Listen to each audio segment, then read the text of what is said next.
January 1 po, simula na ng paghahanap po at pagtugi sa kanila because the moment that they failed to leave the country pagkatapos po ng December 31 deadline, they are considered illegal aliens already.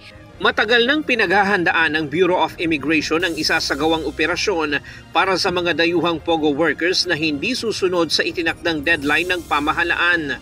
Ayon sa BI, pagpatak ng January 1, lahat ng mga dayuhang POGO worker na hindi umalis ng bansa ay ituturing ng illegal alien at hahanapin para sa pilitang paalisin. Sa ulat ng Bureau of Immigration, nasa 11,254 na dayuhan pa ang hindi umalis at piniling manatili at magtago sa bansa sa kabila ng paalala ng pamahalaan na itatapon sila palabas at hindi na muling makakabalik pa sa Pilipinas.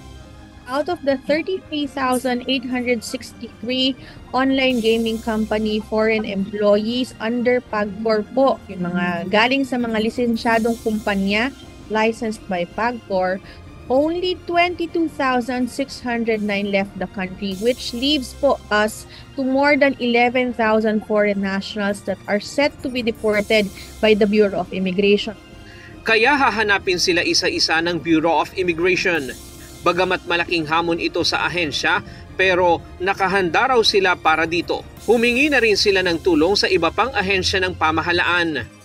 Lalo na at may mga ulat na may mga breakaway groups na ang POGO na bumuo ng maliliit na grupo at nagsasagawa na ng online gambling operations. Meron po tayong manhunt na ginagawa ang ating intelligence division kung saan po tutugisin at hahanapin itong mga foreign nationals na ito dahil kinukonsidera na po natin sila na illegal aliens.